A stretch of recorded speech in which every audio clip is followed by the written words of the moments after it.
Hello मेरे प्यारे दोस्तों, कैसे हैं आप लोग। आई होप कि आप लोग बहुत ही अच्छे होंगे, अपने अपने एग्ज़ाम की तैयारी बहुत ही अच्छे से कर रहे होंगे। तो चलिए आज हम लोग नया चैप्टर स्टार्ट करने वाले हैं फिजिक्स में, चैप्टर 4, जिसका नाम है विद्युत धारा। इंग्लिश में कहते हैं इलेक्ट्रिसिटी। क्या बोलते हैं? इलेक्ट्रिसिटी। बाबू क्लास 10th के लिए है, अगर आप 9th में तो फिर भी पढ़ लें ताकि आपको नॉलेज हो जाए। चलिए बिना बकवास किए सीधा हम मुद्दे पे आते हैं, ठीक है। आज के क्लास में हम लोग पढ़ेंगे इलेक्ट्रिसिटी, विद्युत धारा। चलिए भाई इसका थोड़ा सा बेस कम कर लेते हैं यार, बहुत बड़ा है ना। चलो हो गया। तो चैप्टर 4 में सबसे पहले कुछ इंट्रो देख लेते हैं। सबसे पहले इंट्रोडक्शन करेंगे हम, इसमें क्या क्या पढ़ना है, नहीं पढ़ना है, क्या क्या चीज़ है, सारा चीज़ के बारे में हम लोग स्टडी करेंगे। वीडियो छोड़ के जाना नहीं, तभी आपको समझ में कुछ आना नहीं। अगर छोड़ के गए तो नहीं समझ में आएगा, वरना पढ़ोगे तो समझ में आएगा। बहरहाल चलिए समझते हैं। सबसे पहले हमने लिखा है विद्युत धारा, इलेक्ट्रिक करेंट। क्या बोले? Electric current. हम यहाँ पे जो बोले हैं विद्युत धारा इलेक्ट्रिसिटी, तो उसे विद्युत को इलेक्ट्रिसिटी कहते हैं, लेकिन हम बोल दिए जनरली इसको हम लोग क्या करते हैं, इलेक्ट्रिक करंट बोलते हैं। चैप्टर का नाम है इलेक्ट्रिक करंट। क्या नाम है? Electric current. ये याद रखिएगा, ठीक है। तो विद्युत धारा कहता है जिसे बोलचाल की भाषा में हम लोग क्या बोलते हैं, बिजली, इलेक्ट्रिसिटी, ठीक है। आप इसको इलेक्ट्रिसिटी चैप्टर भी बोल सकते हैं, लेकिन इसको नाम दिया गया विद्युत धारा, तो हम लोग विद्युत धारा बोलते हैं, इलेक्ट्रिक करंट बोलते हैं, ठीक है। तो आम भाषा में हम लोग बिजली कहते हैं, जिसे हम इंग्लिश में इलेक्ट्रिसिटी कहा जाता है। कहता है कि विद्युत धारा का हमारे दैनिक जीवन में बहुत ही महत्वपूर्ण स्थान है। सही बात है। मतलब अभी के टाइम में बिजली गायब कर दिया जाए तो लोग कुछ कर ही नहीं सकते हम लोग। आज के जनरेशन तो बिल्कुल ही। पहले के टाइम में तो लैंटर्न से हम लोग काम चला भी लेते थे। लैंटर्न से क्या करते थे बोले, काम तो चला भी लेते थे, लेकिन अभी के टाइम में पॉसिबल ही नहीं है। डिबिया में हम पढ़ेंगे, कभी नहीं हो सकता है। डिजिटल टाइम में आजकल रहने के बाद इंसान डिबिया में कहाँ पढ़ेगा। पहले के लोग APJ अब्दुल कलाम जैसे लोग सब डिबिया में पढ़े, है ना। चांद की रोशनी में कई लोग पढ़े हैं, लेकिन अभी के टाइम में थोड़ा सा लाइन गया, पढ़ना बंद करो रहे, ठीक है। तो ये तो होगा ही, पॉसिबल ही नहीं है। इसलिए कहता है कि हमारे घरों में बल्ब एवं ट्यूब बिजली से ही जलते हैं। बल्ब जो होते हैं, पंखे होते हैं, जितने भी इलेक्ट्रिसिटी वाला जितने भी इलेक्ट्रिकल सामान होते हैं, सभी क्या है, बिजली से ही रिलेटेड है। तो वही बोला गया। एंड टीवी, कंप्यूटर्स बिना बिजली के तो चल ही नहीं सकता, है कि नहीं। बिजली या विद्युत धारा है हमारा आवश्यक है, आशय है, आशा है। यही हमारा एक आशा बन चुका है। हम इस पर निर्भर हो चुके हैं। अगर ये गैप कर दिया जाए तो आधा ज़िंदगी ऐसा लगेगा कि क़यामत से गुजर रही है। दो जक लगेगा। बिना इसके हम लोग पॉसिबल ही नहीं है कि नहीं। तो चलिए कुछ हम लोग बिना कुछ किए हम लोग आगे बढ़ते हैं। तो सबसे पहले हम लोग बात करते हैं, कुछ इंपॉर्टेंस बातें हैं, इसको थोड़ा लॉक कर लेते हैं। चलो आज हम लोग पहला क्लास है मेरा, और ये जो डिजिटल टाइप से आपको पढ़ा रहा हूँ, ये पहला टाइम है, तो हो सकता है कुछ नर्वसिंग पॉइंट हो रहा है, कुछ समझ में नहीं आ रहा है, लेकिन बड़े हाल धीरे धीरे हम लोग अच्छे से पढ़ना सीख जाएंगे, अच्छे से पढ़ाना सीख जाएंगे, ठीक है। तो पहले मैं बोर्ड पर पढ़ाता था, लेकिन ये फर्स्ट क्लास है, इसलिए थोड़ा सा नर्वस आ रहा हूँ। तो बड़े हाल उसके लिए सॉरी। बड़े हाल आपको बहुत अच्छे से समझाऊँगा, बस आप थोड़ा सा यहाँ पर टिके रहिएगा, ठीक है। कुछ कलरें ले लेता हूँ ताकि आपको अच्छे से समझ में आ जाए, ठीक है। तो यहाँ पे कहता है कि आवेश किससे होकर प्रवाह होता है। मतलब क्या चीज़ है जिससे, आवेश मतलब होता है चार्ज, इंग्लिश में क्या बोलते हैं इसको, चार्ज बोलते हैं। तो अब चार्ज जो होता है वो क्या चीज़ से होकर फ्लो करता है, सभी को पता है। वायर से होकर फ्लो करता है, तार से होकर फ्लो करता है ना, ये तो सभी को पता है। वायर से होकर फ्लो करता है, तो तार से होकर आवेश चार्ज का प्रवाह होता है। ये याद रखिए, नॉर्मल क्वेश्चन है। आज इंट्रोडक्शन, इसलिए हम इंट्रो के बारे में बताएंगे, ज़्यादा कुछ इसमें छेड़छाड़ है नहीं, ठीक है। इसमें ज़्यादा कुछ खास पढ़ाना नहीं है हमको, बस हम कुछ इंपॉर्टेंट क्वेश्चन भी नहीं है, बस एज ए नॉलेज के लिए आज हम पढ़ाएंगे। अब यहाँ पे आता है मेरा एक इम्पॉर्टेंट क्वेश्चन है। कहता है कि हम जानते हैं कि पदार्थ के परमाणु, जिसे हम एटम कहते हैं इंग्लिश में, की रचना 3 मौलिक कणों से होती है। सभी को पता है 3 मौलिक कणों से कोई भी पदार्थ जो है वो 3 मौलिक कणों से बने होते हैं। पहला क्या है? पहला है मेरा इलेक्ट्रॉन, जिसे इंग्लिश में हम लोग इलेक्ट्रॉनिक कहते हैं। ये निगेटिव चार्ज होता है। इस पर क्या होता है? निगेटिव चार्ज होता है, ये आपको पहले से ही पता होगा। एंड एक होता है प्रोटॉन, जिस पे पॉजिटिव चार्ज होता है, ये सभी को पता है। इस पर निगेटिव चार्ज होता है, और इस पर क्या होता है बाबू रे, इस पर पॉजिटिव चार्ज होता है। थोड़ा सा कलर में कुछ और लेता हूँ, है ना। इस पर क्या होता है? Positive charge. इस पर मेरा क्या होता है? निगेटिव चार्ज होता है। ये याद रखिएगा, काफ़ी इंपॉर्टेंट है। और एक है न्यूट्रॉन, जिस पे कोई चार्ज नहीं होता है, इस पर बिल्कुल भी चार्ज नहीं होते हैं, ये उदासीन होता है। हम लोग क्या कहते हैं इसको इंग्लिश में, हिंदी में क्या कहते हैं उदासीन। क्या बोलेंगे? यहाँ पे लिख दें, उदासीन। उदासीन ऐसे होगा, उदासीन ऐसे लिखो या फिर ऐसे लिखो, उदासीन, क्या बोलेंगे, उदासीन होता है, जिसपे कोई चार्ज नहीं होता है। अब भाई बात आता है यहाँ पे कि अब ये से फिगर के बारे में समझते हैं, थोड़ा फिगर से समझते हैं, कुछ अच्छा नॉलेज हो जाएगा। देखो ये जो प्रोटॉन है और न्यूट्रॉन है, प्रोटॉन और न्यूट्रॉन जो होता है वो न्यूक्लियस के अंदर होता है। आप कहोगे भाई ये न्यूक्लियस क्या है, जिसे हम हिंदी में नाभिक कहते हैं। क्या बोलते हैं, नाभिक। ये प्रोटॉन और न्यूट्रॉन्स ये नाभिक के अंदर होते हैं, नाभिक के अंदर ये मौजूद होते हैं, ये मेरा नाभिक है। और जब प्रोटॉन इलेक्ट्रॉन नाभिक के अंदर होते हैं, तब ये इलेक्ट्रॉन जो होता है वो नाभिक के चारों तरफ चक्कर लगाता रहता है, जैसे हमारा पृथ्वी सूरज के चारों तरफ चक्कर लगाता है। तो सेम उसी तरह हमारा प्रोटॉन और न्यूट्रॉन जो होता है वो एक न्यूक्लियस के अंदर होते हैं, न्यूक्लियस के अंदर मौजूद होते हैं, और इलेक्ट्रॉन जो होता है वो इसके चारों तरफ क्या करता है, ये चक्कर लगाता रहता है, चारों तरफ मूव करता रहता है। ये एक फोर्स होता है जिसके बारे में हम लोग आगे पढ़ेंगे। बस इतना याद रखिएगा कि प्रोटॉन न्यूट्रॉन जो होता है वो न्यूक्लियस के अंदर होते हैं, और न्यूक्लियस के चारों तरफ इलेक्ट्रॉन जो होता है वो क्या करता है, चारों तरफ मूव करता रहता है। जैसे पृथ्वी जो है वो सूरज के चारों चक्कर लगाता है, वैसे ही यहाँ पे प्रोटॉन न्यूट्रॉन न्यूक्लियस के अंदर होता है, ये न्यूक्लियस का चारों तरफ इलेक्ट्रॉन क्या करता है, मूव करता रहता है। बस आप ये याद रखिएगा, ठीक है। चलिए आगे चलते हैं हम सबसे पहले तक जैसे अभी नाभिक के बारे में चर्चा की है, तो नाभिक के बारे में समझ लेते हैं। ये नाभिक के बारे में समझते हैं। ये नाभिक काफ़ी इंपॉर्टेंस है, इसको समझिएगा एज अ नॉलेज के लिए, क्योंकि पढ़ना तो हमें नॉलेज के लिए ही है, हम तो नॉलेज के लिए पढ़ते हैं ना भाई। हाँ, कहता है नाभिक प्रोटॉन तथा न्यूट्रॉन परमाणुओं के केंद्र भाग में रहते हैं। अब ये जो प्रोटॉन है और न्यूट्रॉन है ये परमाणु के केंद्र मतलब एकदम बीच वाले भाग में रहते हैं। फॉर एग्जांपल मान लेते हैं ये मेरा क्या, ये एक सर्कल है, इसके बीच में एक रहता है प्रोटॉन, रहता है एक इलेक्ट्रॉन, न्यूट्रॉन रहता है, क्या रहता है, Pn। देखो पहले Pn लिख लेते हैं, प्रोटॉन और न्यूट्रॉन, और ये चारों तरफ क्या हो गया, न्यूक्लियस। एक न्यूक्लियस के अंदर ये पूरा न्यूक्लियस कहला जाएगा। और ये पूरा जब न्यूक्लियस कहला गया, ये पूरा क्या हुआ, न्यूक्लियस, इसके चारों तरफ इलेक्ट्रॉन क्या करेगा, मूव करेगा चारों तरफ। इसके चारों तरफ क्या हुआ, इलेक्ट्रॉन घूमेगा, एकदम तेजी से घूमेगा। तो कहने का अर्थ ये हुआ प्रोटॉन तथा न्यूट्रॉन परमाणु के केंद्र भाग में रहते हैं, जिसे नाभिक कहते हैं। अगर आपसे आज के बाद कोई पूछे कि नाभिक किसे कहते हैं, तो याद रखिएगा कि प्रोटॉन और तथा न्यूट्रॉन परमाणु के केंद्र भाग में रहते हैं। इसी जो भाग बनता है, ये प्रोटॉन और न्यूट्रॉन से जो एक केंद्र बनता है, एक भाग बनता है, उसे हम क्या कहते हैं, न्यूक्लियस कहते हैं। बस इतना सा याद रखिएगा, सिंपल सा है, ज़्यादा कुछ फंडा है नहीं, ठीक है। अब आगे कहता है नाभिक के इर्द गिर्द कुछ निश्चित कक्षाओं में, मतलब एकदम निश्चित कक्षा में, कांस्टेंट लेवल पर कक्षाओं में, जिसे हम ऑर्बिट कहते हैं, इंग्लिश में क्या बोलते हैं, ऑर्बिट, ठीक है। कांस्टेंट लेवल पर इलेक्ट्रॉन जो है वो घूमता रहता है, जैसा कि मैंने आपको बताया। तो फॉर एग्जांपल ये मेरा क्या न्यूक्लियस है, ये मेरा क्या है, ये न्यूक्लियस हो गया। इसके चारों तरफ क्या घूम रहा है भाई, इलेक्ट्रॉन टम टम टम टम टम टम खूब घूमा जा रहा है, खूब घूमता है। इसके चारों तरफ क्या करता है, ये घूमता रहता है। याद रखिएगा, याद हो जाएगा, काफ़ी सिंपल है। तो ये चीज़ याद रखिएगा। थोड़ा सा इंट्रोडक्शन से, इसलिए ज़्यादा कुछ खास है नहीं, बस आपको थोड़ा इंट्रो करवा रहा हूँ ये सब चीज़ें। कुछ नया कर लेता हूँ यार, हरा ले लो, चलो ठीक है, इसे लेता हूँ। अब आगे कहता है कि इलेक्ट्रॉन पर जितने परमाणु, मैग्नीट्यूड, इंग्लिश में क्या बोलते हैं, मैग्नीट्यूड। तो कहने का अर्थ हुआ कि इलेक्ट्रॉन पर जितने परमाणु का ऋणात्मक आवेश रहता है, मतलब निगेटिव चार्ज, क्या बोलते हैं, निगेटिव चार्ज। मतलब अगर इलेक्ट्रॉन पर जितने निगेटिव चार्ज होंगे उतने ही परिमाण का धन, यहाँ पे कुछ मिस्टेक लिखा है, नहीं रहे, ठीक है, चलो ठीक।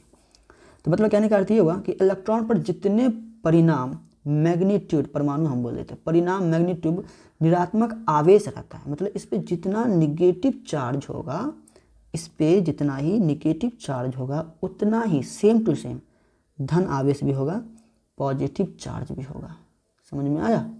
मतलब अगर इलेक्ट्रॉन पे 10 माइनस है तो प्रोटॉन पर भी 10 प्लस होगा, मतलब प्लस पे 10 होगा, मतलब इक्वल होगा। इलेक्ट्रॉन और प्रोटॉन की संख्या एकदम बराबर होगी, परिणाम ऐसा मैग्नीट्यूड दोनों का सेम होता है, याद रखिएगा, एकदम ज़रूरी है। तो अगर बोलेगा कि न्यूक्लियस में प्रोटॉन और इलेक्ट्रॉन की संख्या कितनी होती है, तो बराबर होती है, ये चीज़ आप याद रखिएगा, ठीक है। अब आगे आता है परमाणु विद्युत उदासीन। अब परमाणु विद्युत उदासीन। अब ये क्या है भाई, चलो समझते हैं। कहता है कि परमाणु में इलेक्ट्रॉन तथा प्रोटॉन की संख्या बराबर रहती है, जैसा कि मैंने आपको अभी बताया कि परमाणु में इलेक्ट्रॉन तथा प्रोटॉन की संख्या बराबर रहती है, इक्वल रहती है। इसलिए परमाणु विद्युत उदासीन इलेक्ट्रिकल न्यूट्रल होते हैं। तो अब यहाँ पे परमाणु विद्युत उदासीन क्यों होते हैं? अगर आपका क्वेश्चन से रहेगा कि परमाणु विद्युत उदासीन क्यों होते हैं, परमाणु विद्युत उदासीन क्यों होते हैं, तो आप ये कहिएगा कि इस पे प्रोटॉन की संख्या, इलेक्ट्रॉन की संख्या क्या होता है, बोले इलेक्ट्रॉन और प्रोटॉन की संख्या क्या होता है, एकदम बराबर होता है। इसीलिए ये जो होते हैं परमाणु जो होते हैं वो विद्युत का क्या होता है, विद्युत उदासीन होता है। क्या होता है, विद्युत उदासीन। याद रखिएगा, इलेक्ट्रिकल न्यूट्रल होता है, ठीक है, न्यूट्रल होता है जिसे हम विद्युत उदासीन कहते हैं। क्लियर है? तो विद्युत उदासीन कब होगा, परमाणु विद्युत उदासीन कब होगा, जब इलेक्ट्रॉन और प्रोटॉन की संख्या बराबर होगी, तब ये विद्युत का परमाणु विद्युत उदासीन होगा। ये चीज़ आप याद रखिएगा। चलिए, जैसे कुछ एग्जाम्पल के अकॉर्डिंग हम लोग समझते हैं। अब यहाँ पे कुछ थोड़ा सा लेक्चर देना हमको।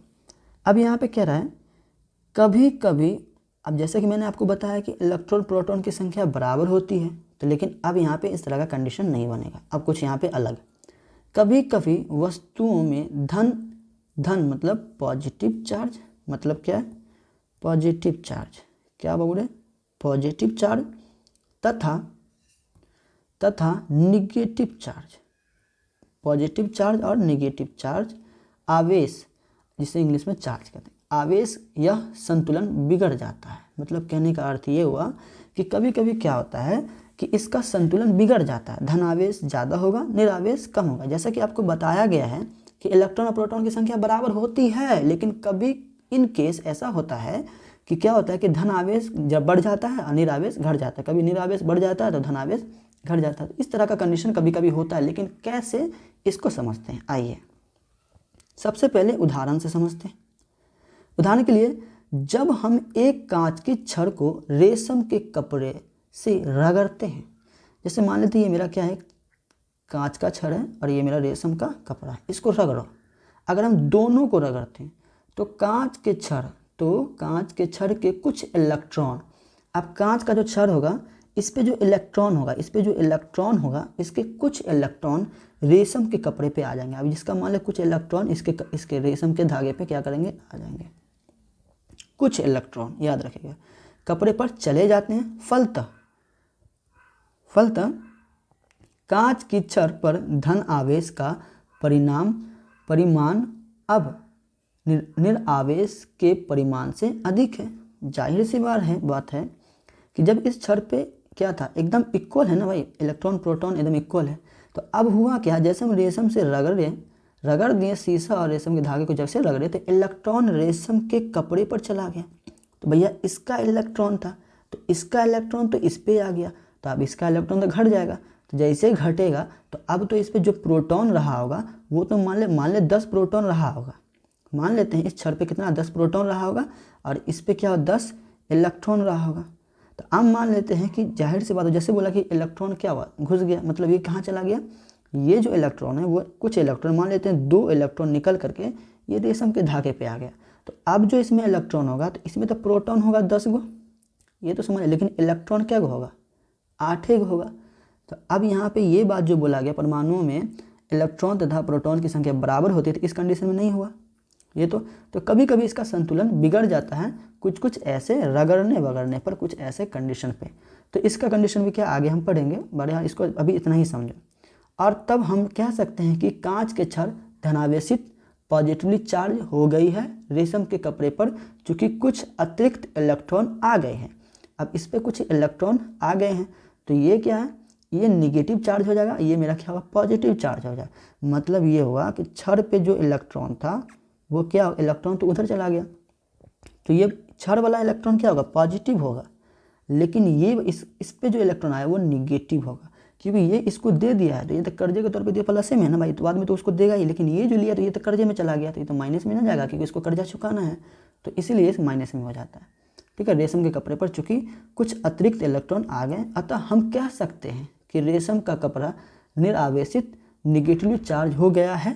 इस तरह से हम कह सकते हैं। तो निगेटिव मतलब चार्ज डिसमिस हुआ ना, तो हम ये कहने का अर्थ, इसमें कंसेप्ट कुछ भी नहीं है, बस इतना याद रखो कि कभी कभी चार्ज का जो संतुलन है वो कभी कभी बिगड़ जाता है, ऐसा नहीं कि हमेशा इक्वल रहता है। वैसे सेम इसी तरह से यहाँ ध्यान दीजिए, एक और क्वेश्चन, दूसरा एग्जाम्पल इसी तरह कहता है एनोबाइट का छड़, मान लीजिए ये छड़ ले लेते हैं, एनोबाइट का छड़ है, ये ले लेते हैं, को जब ऊन से रगड़ा जाए, ऊन से हम क्या करते हैं, जब इसको ऊन से रगड़ते हैं तो कुछ इलेक्ट्रॉन ऊन पर एनोबाइट के छड़ पर आ जाती है। अब कुछ इलेक्ट्रॉन जो होता है वो एनोबाइट की छड़ पर आ जाती है। अब इसके अंदर का जो इलेक्ट्रॉन होगा वो इस पर क्या आती है, आ जाती है। मान लीजिए इस पर इलेक्ट्रॉन था, फॉर एग्जांपल मान लेते हैं कि इस पर मेरा एक कुछ इलेक्ट्रॉन था, मान लीजिए ये इलेक्ट्रॉन है। अब ये जो इलेक्ट्रॉन है वो इस पर आ गया, किस पे आ गया, एनोबाइट के छड़ पे। तो अब जो इस पर आ गया तो भाई संतुलन तो बिगड़ा ना, अब तो चार्ज सेम नहीं है। तो इस कंडीशन में हम कह सकते हैं कि जो चार्ज का जो संतुलन है वो कुछ देर के लिए बिगड़ जाता है, रगड़ने पर या कुछ ऐसे करने पर बिगड़ जाता है, लेकिन खत्म नहीं होता। अभी इसका मतलब ये नहीं कि इस पर चार्ज इतना था तो इस पर चला गया तो खत्म है, चार्ज खत्म नहीं, अभी हम बताएंगे क्यों नहीं खत्म होता है। अतः एनोबाइट की छड़ निरावेशित हो जाती है, मतलब ये क्या होगा, निरावेशित होगा, क्योंकि ये क्या है, इससे उधार लिया ना, तो ये तो कर्जे में गया तो निरावेशित होगा, ये इसको उधार दिया तो ये क्या होगा, पॉजिटिव हो जाएगा, जाहिर सी बात है। फॉर एग्जांपल जैसे हम कुछ एग्जांपल देते हैं, मान लेते हैं कि तुम्हारे पास कुछ इलेक्ट्रॉन है, मान लेते हैं तुम्हारे पास 10 इलेक्ट्रॉन है, कितना, 10, और मेरे पास मान लेते हैं 8 इलेक्ट्रॉन है, कितना इलेक्ट्रॉन है, मान लेते हैं 8, ठीक है। अब आपने हमें कितना इलेक्ट्रॉन दिया, 2 इलेक्ट्रॉन दे दिया, तो आपने हमें तो कर्जा दिया ना, तो आपके पास तो अभी कितना इलेक्ट्रॉन है, आपके पास तो अभी तक 10 इलेक्ट्रॉन, लेकिन 2 इलेक्ट्रॉन दे दिया, तो ये आप माइनस में नहीं है, आप 2 प्लस में है।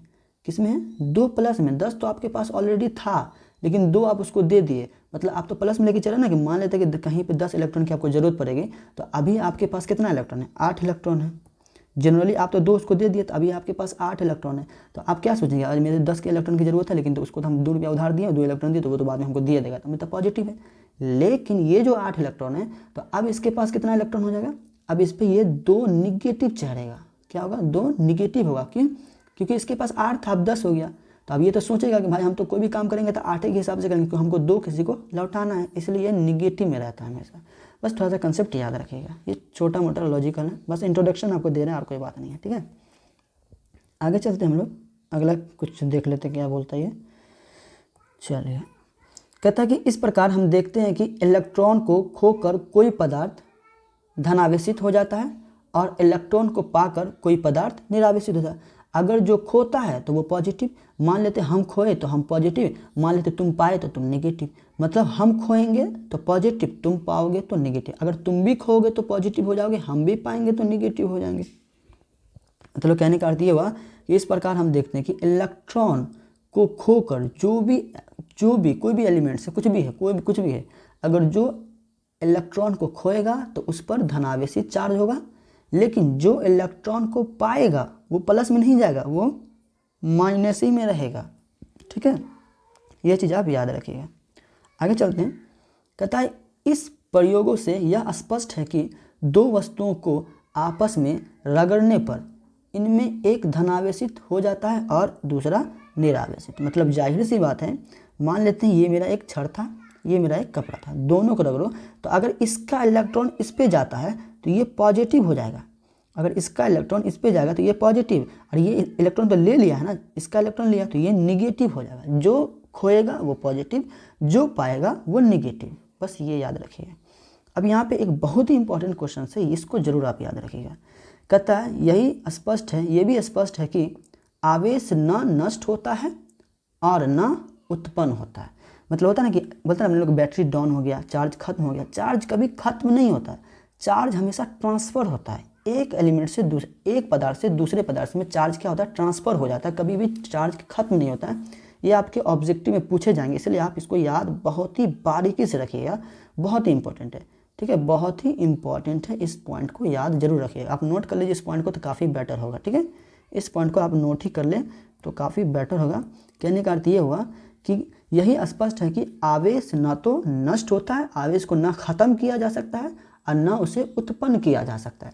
आवेश केवल एक पदार्थ से दूसरे पदार्थ तक हम ट्रांसफ़र कर देते हैं। तो तो इस तरह से हमें पता चलता है चार्ज खत्म हो गया। चार्ज कभी खत्म नहीं हुआ, कभी चार्ज बनता भी नहीं है ना कभी खत्म होता है, बस ये याद रखिएगा, ठीक है। ये छोटा सा कंसेप्ट है। चलिए आगे चलते हैं हम लोग। अब आ जाते हैं हम लोग चालक। कहाँ आते हैं? चालक। चालक तथा विद्युत रोधी, जिसे हम कुचालक भी कहते हैं। क्या कहते हैं? आप कुचालक भी बोल सकते हैं इसको, कुचालक, ठीक है। कुचालक भी बोल सकते हैं या फिर विद्युत रोधी भी बोल सकते हैं। बड़े यार, चलिए देखिए, हाँ कुछ जहाज़ें आ रही हैं, जहाज़ आ रहा है, रुक जा बाबा। हमारे यहाँ ऐसा ही होता है, याद रखना। चलो वे चला गया, जिसे इंग्लिश में हम लोग कंडक्टर एंड इंसुलेटर कहते हैं। क्या बोलते हैं? Conductor, insulator. कंडक्टर जिससे होकर चालक, जिससे होकर करंट पास हो जाता है वो कंडक्टर कहलाता है, ठीक है। और जिससे होकर करंट पास ना होता वो इंसुलेटर कहलाता है, विद्युत रोधी। जैसे समझते हैं, कहने का अर्थ हुआ कि पदार्थ मुख्यतः दो प्रकार के होते हैं। पदार्थ कितने प्रकार के? मुख्यतः दो प्रकार के पदार्थ होते हैं। पहला होता है चालक, दूसरा होता है विद्युत रोधी, जिसे हम कुचालक कहते हैं। तो पहले वाले समझते हैं हम चालक, इसके बारे में पहले हम समझ लेते हैं। कहने का अर्थ हुआ कि एक तो वे जिसमें होकर आवेश एक सिरे से दूसरे सिरे तक पहुंचाया जा सकता है, जैसे धातु, मनुष्य, जानवर का शरीर, पृथ्वी आदि। मतलब ये हुआ कि वे पदार्थ, वे थिंग्स, वे ऐसे सामान जिससे होकर हम करंट को एक जगह से यहाँ से लेकर के यहाँ तक पहुँचा दें। अगर हमें करंट यहाँ रखा हुआ है और इस करंट को अगर हमें यहाँ पहुँचाना है तो किसी न किसी की सहायता हमें तो लेनी पड़ेगी। तो हम लेते हैं चालक का सहायता, जिससे करंट आराम से फॉलो कर जाता है, यहाँ से लेकर यहाँ तक करंट आ जाता है। अब चालक होता है, जैसे मैंने पहले बता दिया, धातु। धातु मतलब एल्युमिनियम हो गया, कॉपर हो गया, है ना, सिल्वर, ये सब चीज़ जितने भी हैं सभी क्या धातु हैं। मनुष्य, इंसान का भी शरीर, कभी हाथ से करंट को पकड़ के देखो ना, इधर से इधर कौन पट्टी के पार होकर करंट पास हो जाएगा। और जानवर के भी शरीर से भी करंट पास होता है, और पृथ्वी से भी, है ना, पृथ्वी के स्थल से भी। जैसे हम आर्थिन लेते हैं पृथ्वी से, है ना, इधर आर्थिन गाड़ दो, आर्थिन हिल गया। पहले के टाइम में कहते हैं आर्थिन हिल गया, अभी तो आर्थिन पोले में लगा दिया गया है। तो धरती से भी हम लोग करंट पास को करते हैं, ठीक है। अब आगे आते हैं। अब यहाँ पे कहता है कि वैसे पदार्थ जिसने ऐसा नहीं हो सकता, जिसमें, सॉरी कुछ गलती लिखा गया है, मिस्टेक माफ़ करिएगा, मैं लिख देता हूँ, ठीक है, कभी कभी गलती होता है। वैसे पदार्थ जिससे लिख सकते, जिसमें ऐसा सॉरी हम भी गलती लिख रहे हैं यार, चलो माफ़ कर देना, हम अच्छे से लिखते हैं।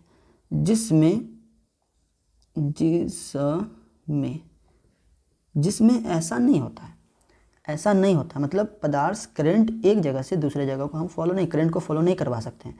मतलब अब यहाँ पे कहने का, वे जिसमें होकर आवेश प्रवाह नहीं, एक सिरे से दूसरे सिरे तक आवेश नहीं पहुँच सकता है, नहीं प्रवाह हो सकता है, नहीं जा सकता है, उसे हम क्या कहेंगे? कुचालक कहते हैं।